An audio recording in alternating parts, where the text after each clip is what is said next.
All right, guys and girls. Okay, it's Paul here. Here we are. It's about 5 o'clock, right? And it's what's it? Wednesday, 18th of March. I just thought I'd give you a little bit of an update. What I realised is that I've traded through a few of these, so I can maybe a bit glib or a bit sort of kind of not overly excitable about it. But I appreciate for some people it's actually the first time they've seen sort of market moves like this, and they're a little bit worried and trying to understand what the hell has happened.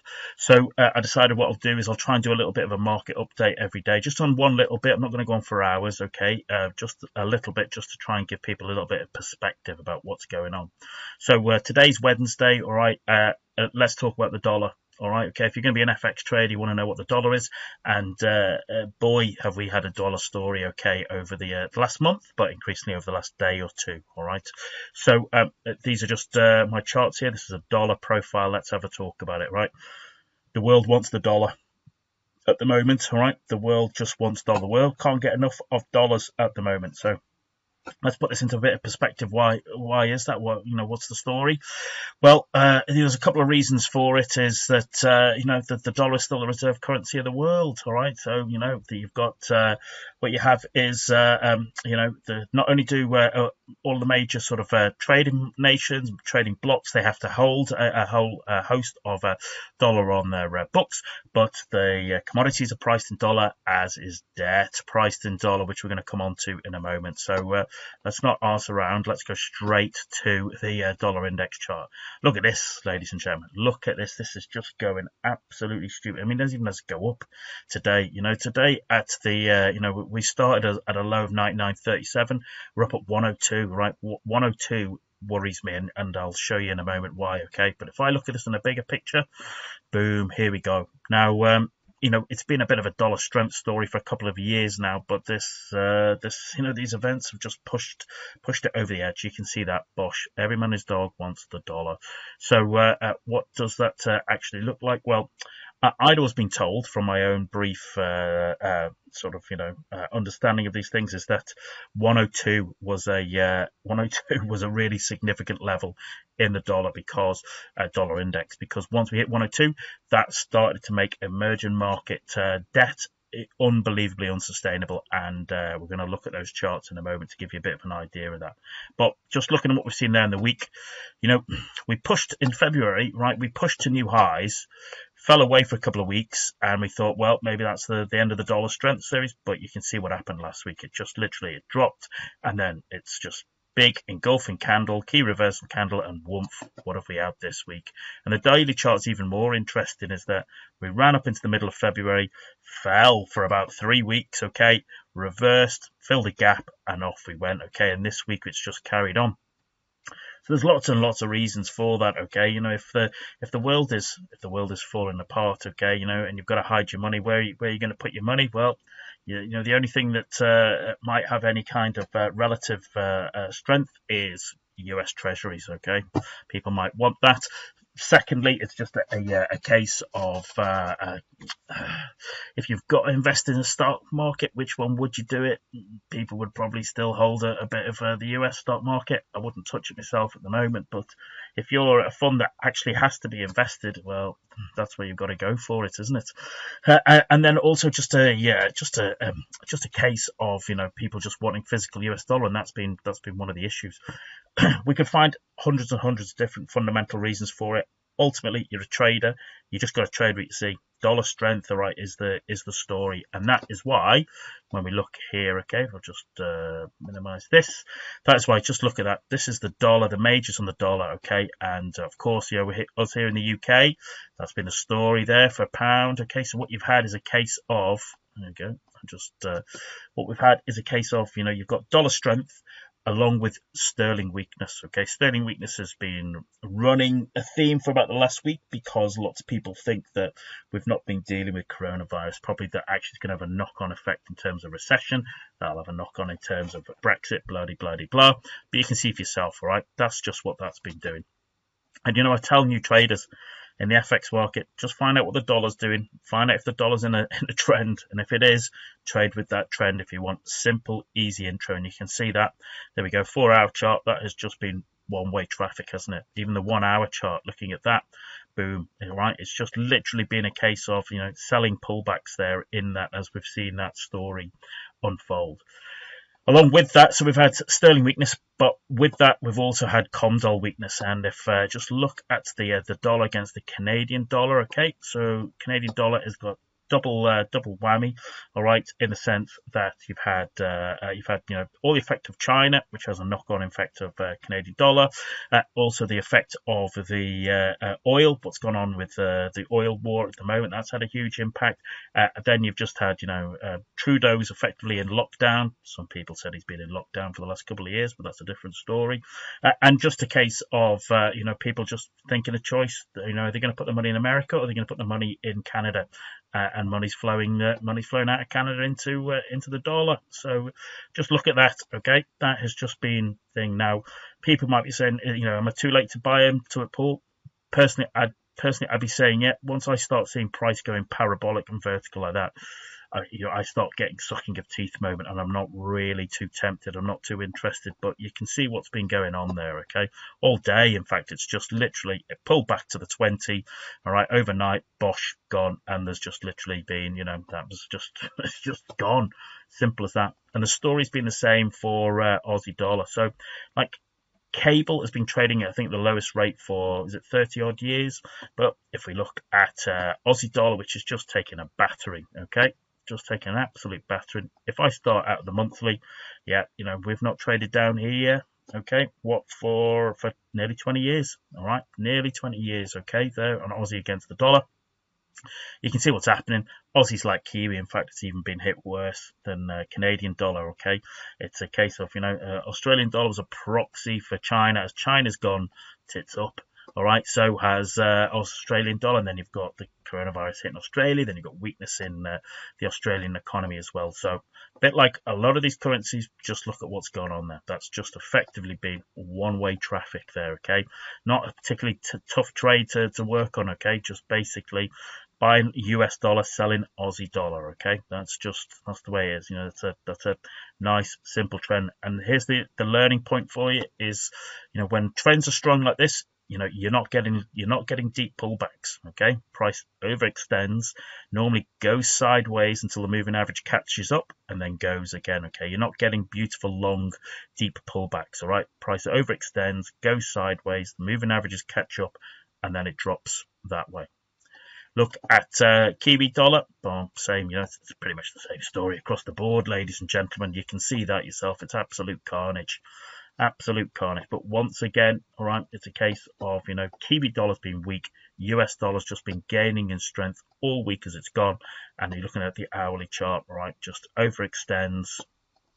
It overextends, goes sideways, overextends, goes sideways, overextends, goes sideways, and today we're overextending. So if you've been short these positions today, good on you, well done on you, okay, brilliant. If you're now sat on the sidelines thinking I just should trade this, okay, anyway, well, my suggestion is don't. And interestingly, if we look, okay, for the last couple of months, Swiss franc and yen have been the strength stories. Not unsurprisingly, risk off safety havens. But look at that over the last week, ladies and gentlemen. All right, that's just showing you how far the dollar's strengthening, even against the Swiss franc. All right, even against the Swiss franc, it's actually just had a huge upward move there. Okay. And dollar yen, okay, dollar yen's not been as strong as the Swiss franc story.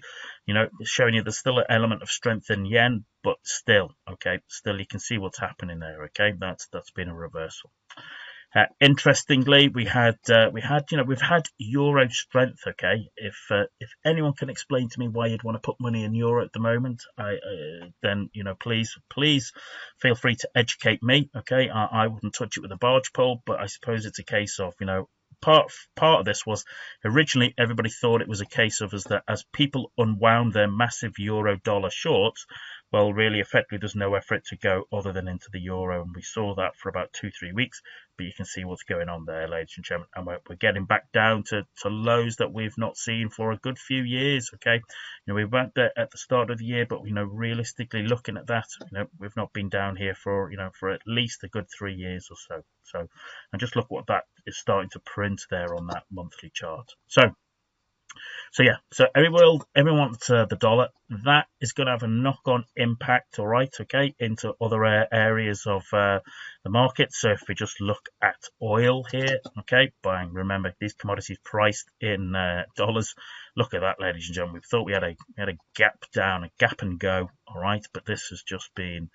Look at that. Today has just been dropping. We're down here. Okay, we're sort of, what we did, 21.15. Okay, on West Texas. That's we're down towards 20. And what I like is here, up here, I was talking about this to clients and to the events I do in Liverpool. And that, we had a key reversal. This was around the Iranian Iraq, and saying, well, people will be short in oil now. It's sorted, but I don't think anybody saw shorts like that. Okay, it's effectively, we've gone from 60 to 20. All right, okay, it's gone from $60 to $20 in what's that, 2 months. It's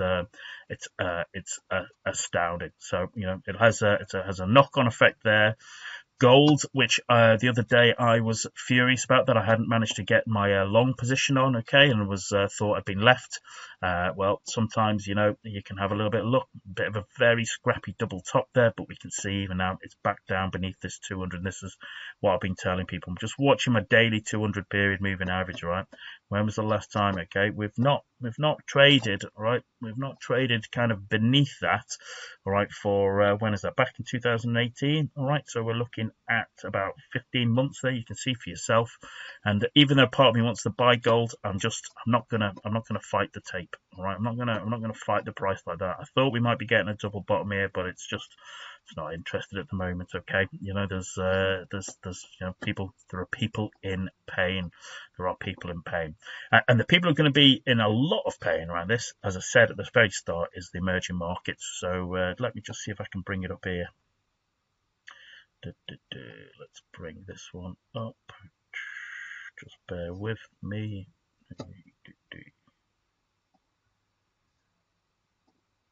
Bang. All right, bang. So here's a different set of charts. This is emerging market currencies, which I rarely trade. Right, occasionally there's just the setups that's just too beautiful to miss, but they're not something I trade on a regular basis. But I keep an eye on them because it gives me an idea on this dollar story. And look at these charts, ladies and gentlemen. You think the majors, you're right? Those majors against the dollars we're in a bad session here. Look at these bad boys, right? These have been absolutely shafted. If you look at the US dollar against the Mexican peso, well, look at that. What's that story telling you? That's the monthly chart, all right? That's the monthly chart.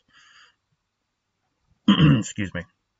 And, it's the weekly chart. I do apologize. But even still, on the kind of weekly chart, that is it's just quite something, isn't it? It's just absolutely been carnage there. Absolute carnage there. And if we look at a couple of the others, I think even my new computer is slowing down here because of it. Look at Brazilian real. Okay, look at that. Look where they are there. Okay, so if there wasn't coronavirus, I'd be saying Brazil's probably a great place to take holiday at the moment. All right, you get a great exchange rate. Okay, it's just, look at that, bosh. It's just been quite astounding, absolutely astounding. And we look at Turkish lira. Well, Turkish lira it's going not up to this was the kind of madness we had in the coup in Turkey a couple of years back, but you can still see it's one-way traffic. Okay, it's still actually just moving back. So if you can afford a holiday and you can travel with coronavirus, Mexico's looking good, Brazil's looking good, Turkey, South Africa as well. There we go. Look at this, the dollar against the South African rand. Bosh, that's the weekly chart for this year. Okay, it's just amazing just to see what is going on there. Okay, just absolutely bosh. Because think about it. If the dollar is strong, America's strong, South Africa's weak, what do you want to do? Do you want to hold in a time of crisis? Would you really want to hold South African rand? Would that really get you excited? I don't think so. All right, you're not wanting to hold any of these currencies, okay? Because you know what's coming down the line, as I've just showed you. If the dollar's getting stronger, all the debt for these emerging market currencies suddenly gets more and more expensive, and actually, you can just see what lies in store. Dollar against the Russian ruble. Look at that, back up above 80 today. I mean, crikey. That is just, and that's the monthly chart once again, ladies and gentlemen. It's just, well, there you go. So, this is interesting, all right, because on the geopolitical prospect, okay, because Russia, of course, they're engaged in combat operations in Syria of a sort. They're engaged in oil warfare, economic warfare with the Saudis, okay, and the Americans, and also, they will have, let's say, bigger geopolitical influences that they're interested in the moment. But you're just looking at that, okay, as I said, on the monthly chart is quite something. And the kind of knock-on impacts of these is shown by, this is the Brazilian Bovespa. I've probably pronounced that wrong. That's the Brazilian stock market, which you can see how I keep an eye on this, or work with this. Okay, it had been, for years it had been working its way down in a kind of channel there, broke out of it, and for the last few years actually it looked like Brazil was getting its act together. No. Look at that. Look at that. That's the monthly chart. Okay, this is just showing you how much it is and stuff. So it's just look at that. That's carnage. Carnage is sort of double top. Okay, puts in a 1, 2, 3, just shits the bed. All right, there's just nothing else for me to say about that. Is it? That market is just shit the bed. All right, so if you're suddenly Brazilian looking to retire soon, and you're hoping to get an annuity on your pension, then yeah, you've just been done. You've just been done. Now that is effectively what's that gone from? What's that? 120,000 down to 63,000. It's halved in 1, 2, 3, 4. It's halved in 2.5 months. All right, that's just quite something. All right, so there you go, ladies and gentlemen. I said I don't want to go on too much, but hopefully you can see what the story is there. Dollar strength is here to stay for the moment, all right? But also think about that, okay? Trump doesn't want that, does he? Trump doesn't want a strong dollar, okay, right? Because actually that makes American exports more expensive. He needs to make sure at a time when there's going to be trouble, all sorts of trouble going on, he of course wants American exports to do well. So I think that it's going to actually have some effectively, we're going to actually have to see some sort of something's going to have to be done about this, because the world can't really afford a strong dollar. All right, you've just seen there, you can see for yourself that then we might start seeing sovereign defaults. All right, and then that just sends bond markets into all sorts of madness as well, and that this kind of vicious cycle continues. Anyway, there you go, ladies and gentlemen. I hope you found that useful, and if not useful, maybe a little terrifying. But either way, okay, don't be fighting that. All right, don't try and fight that story at the moment. Okay, if you have an opportunity to trade in line with it, do so, but just be aware that some of these things are becoming rather overextended. Okay, some of them are going parabolic, which is always great to watch, and but yeah, it's terrifying to trade. So trade well, and if you want to join me, I'm going to try and do some sort of kind of 12:30 little market updates. If it's of interest to you, if it will help you, then by all means, just sign up and register for it. I'll send the link out, and I look forward to seeing you soon. Trade well, and take care, ladies and gentlemen. Thanks.